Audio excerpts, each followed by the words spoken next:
All right, today we are going to do factoring trinomials.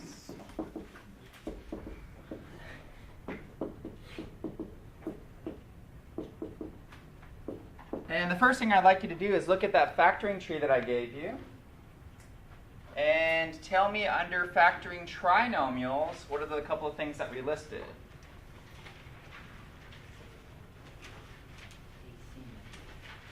AC method was one. What else was listed under factoring trinomials?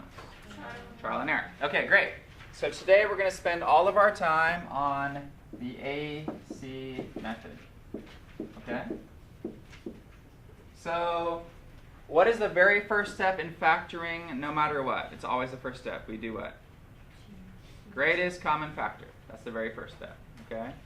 Then we take a look at what is left. What are we looking at? Today we're looking at trinomials. How do I know what a trinomial is? It is a three-term polynomial. Okay? So I have a three-term polynomial sitting in front of me, and I'm going to try to factor that thing by what's called the AC method. All right? So let's write this out, and then we'll do several examples, and hopefully you'll be really comfortable with it. Okay. So we're going to have some expression of this form. ax squared plus bx plus c. Okay? Where a, b, and c are just numbers. All right? Bx squared and x will be the variables in this particular example.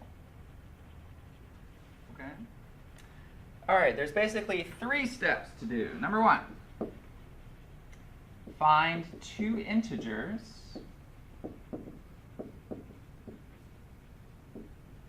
that have a product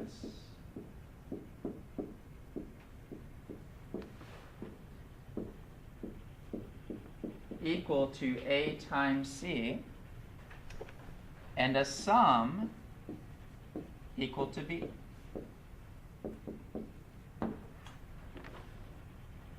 Step number two, replace bx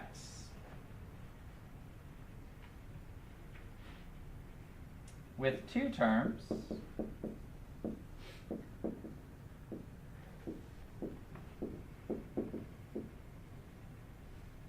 using the integers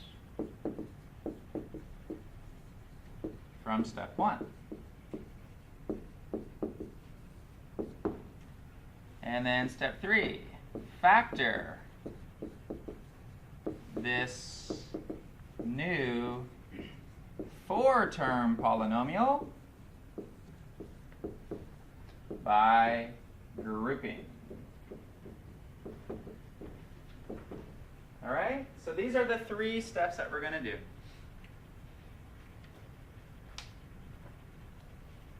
Find two integers that have a product equal to a times c and a sum equal to b. Replace that bx term, so this middle term here, we're going to replace it with two terms using the numbers that we got from step one. Okay? When you get done with step two, you're going to now have a four-term polynomial. And the whole last lecture was how to factor a four-term polynomial. And we do that by grouping, right? We group two together, group the other two together. It produces this common binomial, and we factor that binomial out front. Okay? So this is our process for factoring trinomials by the AC method. Okay, I know it's a lot of stuff. So let's jump right into an example so we can see how it works. 2x squared plus 11x plus 12.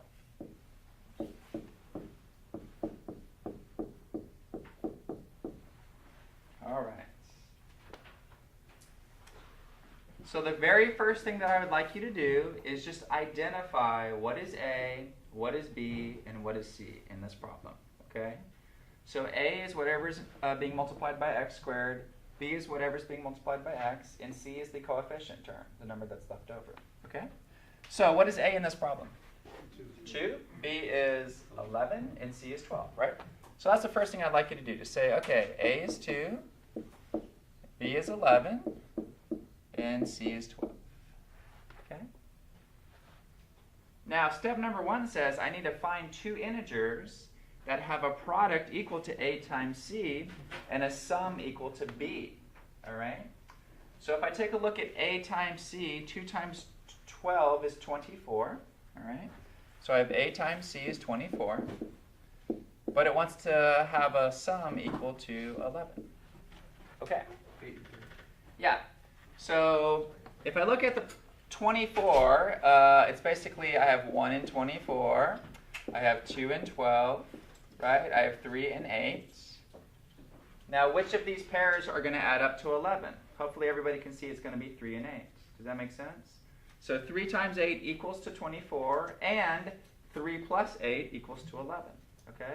So this is like my magic set of numbers. I really, really need to take my time to get the two numbers that multiply to give me this, but if you add these, it gives you this. Okay? And it's only going to happen with one set of numbers. In this case, it's 3 and 8. Okay?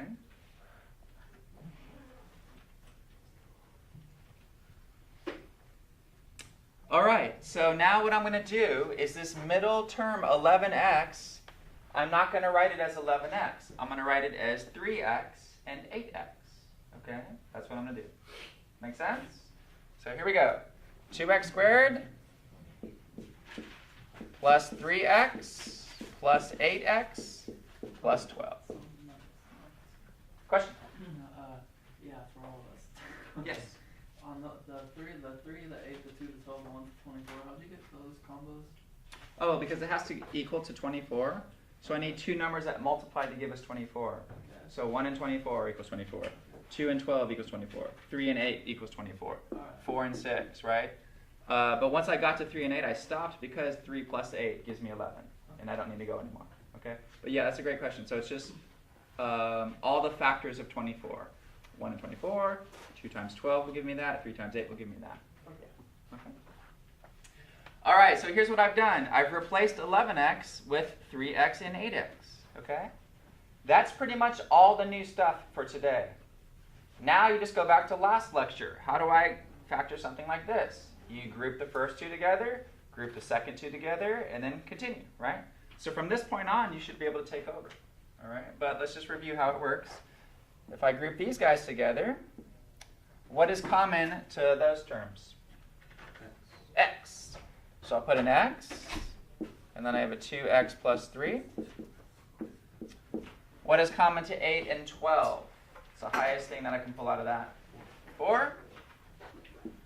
And that produces a 2x plus 3, right? This is reminding us of last time. Now I have that 2x plus 3. Pull that out. 2x plus 3 times x plus 4. That is my answer. Okay? If you feel like you might have made a mistake or you're a little unsure that this is the answer, what could I do with this to make sure that this equals this? Multiply it out, right? FOIL method or distribute, and see that that does come out to be this. Okay? That's it. This is AC method.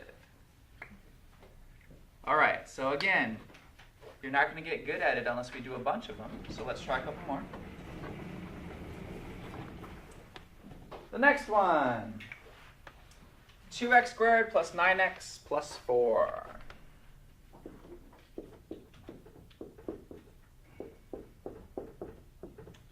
X squared plus 9x plus 4. Okay, step 1, write down what A, B, and C are. Okay, I've been really nice in these first couple examples. Everything was positive, so I haven't had any negatives yet. We'll run into that in the next couple examples.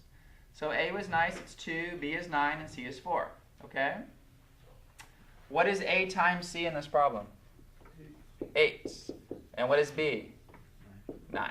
Okay. So I need all the factors that equal to 8. And then I want to find the pair that adds up to 9. So factors of 8, right? We have 1 and 8. We have 2 and 4. Okay. Which of these pair of numbers add up to 9? 1 and 8. Great. So I circle 1 and 8. And now I'm going to replace this middle term. Instead of 9x, I'm going to use 1x and 8x. Okay? So 1x and 8x is 9x. So I'm not changing anything. Okay? I'm not changing anything. I'm just helping myself factor this because I've created a 4-term polynomial that is going to be able to be factored by grouping. Okay? All right, you guys take it from there. Factor that for me. Use the grouping method. And then that should be it for this problem.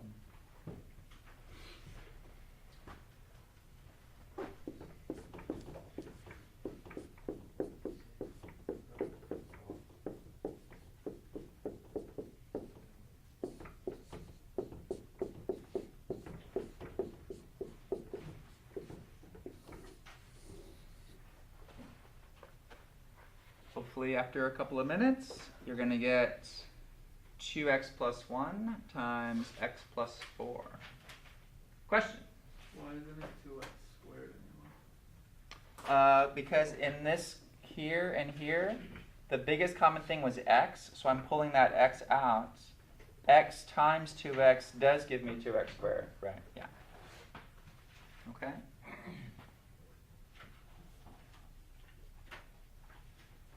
Did everybody get 2x plus 1 times x plus 4? Great. Let's keep going. 2x squared plus 5x minus 12. Okay, so I've thrown in a minus sign now. So a is 2, b is 5, but c here is negative 12. Okay? Because I have a negative right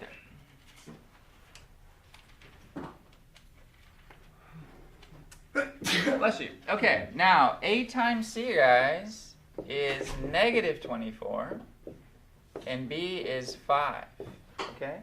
Now, when a times c is negative, it causes us a little bit more work. Not too much more, but a little bit more work. Okay? So let's go over to the side for a second. I'm looking at negative 24 and the factors that give me negative 24. Okay? So I have 1 and 24. I have 2 and 12. I have 3 and 8. I have 4 and 6. Okay? But I have to be a little bit more specific now. To get a negative 24, and if I'm multiplying two numbers and it equals a negative, what do you know about those two numbers? One is positive and one is negative. Everybody with me on that? So if I go through here, a positive one would go with a negative 24, and a negative one would go with a positive 24. Okay? So I'm just kind of marking so I understand plus, minus, minus, plus. Plus, minus, minus, plus. Plus, minus, minus, plus.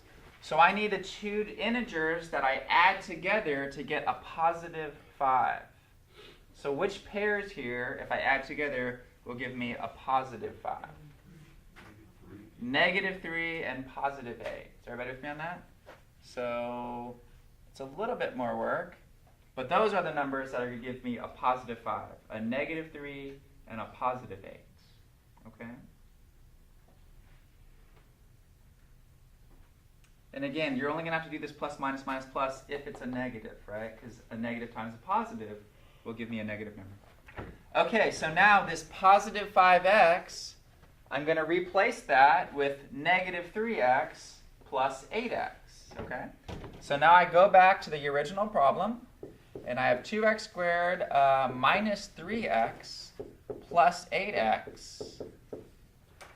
You have created a 4-term polynomial. You guys take it from there. Go ahead and factor that for me using the grouping procedure that we did last time. That's why it's so important that we got really good at grouping, because if you can't do grouping, then you're not going to be able to do factoring by AC method.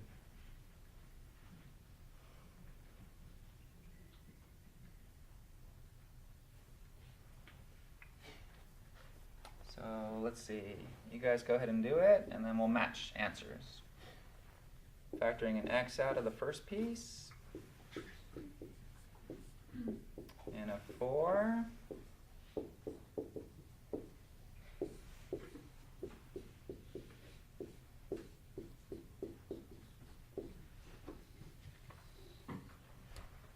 do we get 2x minus 3 times x plus 4?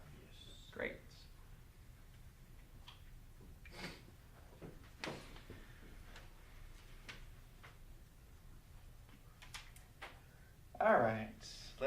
a couple of minuses. Y squared minus 5y minus 14.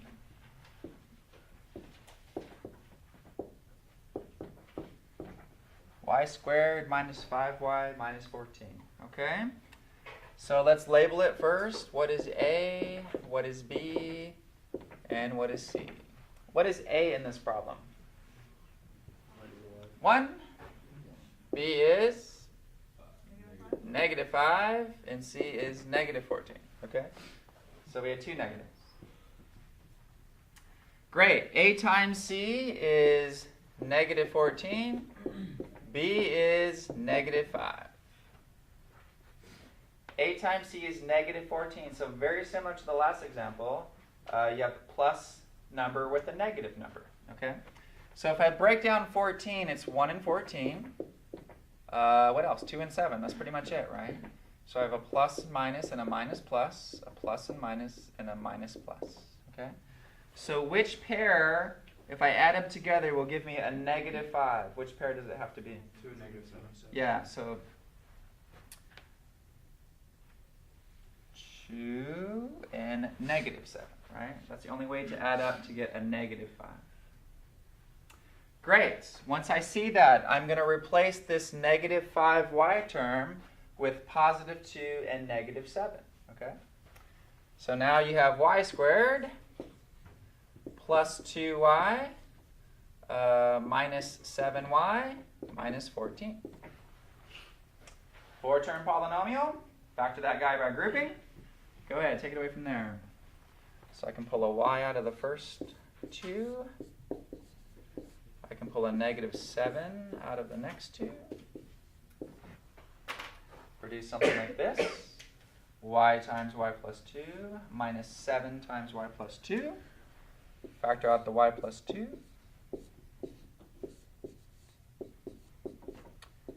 And you have y plus 2 times y minus 7.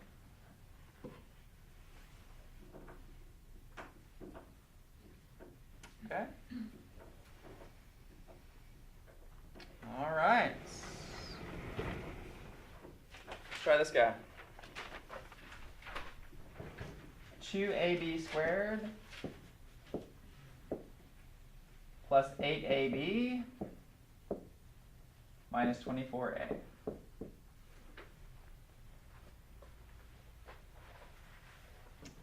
All right, remind me, what is my very first step in factoring, no matter what? What do I have to do first?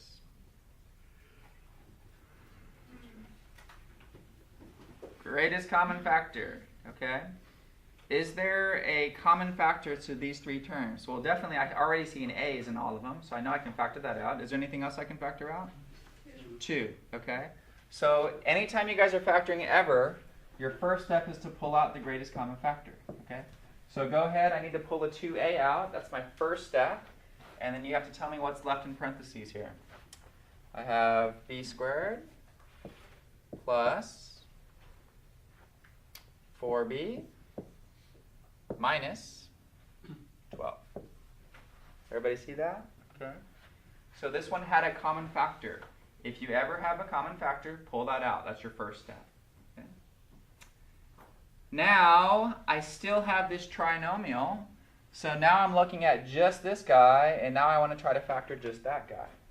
And the way that I'm going to attempt to factor that guy is using the AC method. Okay. So I've already pulled out this 2a. Just know at the very end of this problem, you're going to have a 2a out front. And then now our work is I need to figure out what factors produce this term. Okay? So now let's bring this guy to the side for a second, and let's do AC method on this. So a is 1, b is 4, c is negative 12. Okay? So a is 1, b is 4, c is negative 12. So a times c is negative 12, and b equals 4. Can you tell me the two integers that multiply to equal negative 12 but add up to positive 4? Negative 2 and positive 6. Great. So now you're going to rewrite 4b as negative 2b and positive 6b. Okay? So again, let's see. Now I'm going to have b squared minus 2b plus 6b minus 12. Okay. Now I want to factor this guy by grouping. So if I group the first two together, that produces a common b. If I group the second two together, that produces a common 6. So I'm going to get b times b minus 2, and I'm going to get 6 times b minus 2. Okay? I'm pretty much ready for my final answer now. B minus 2 is common to both. I pull that out front. So I have b minus 2, and I have b plus 6. And don't forget, very, very early in the problem, I had the common factor of 2a. Pull that out front. That's going to be the very first part of your answer. Okay? So this one had a little bit of everything. I had a greatest common factor. I had a trinomial left. I took that trinomial to the side. I factored that by today's method, the AC method. And then once I got that factored, I put the factors in, and I still have that 2a common out front. Okay? AC method is a great, great factoring method because it kind of takes out the trial and error. Once you can figure out these numbers, then you produce a 4-term polynomial, and we know that 4-term polynomial is going to factor by grouping. Okay? And that's what's so great about this method. Are there any questions on this? Okay, I'm going to give you a bunch of them.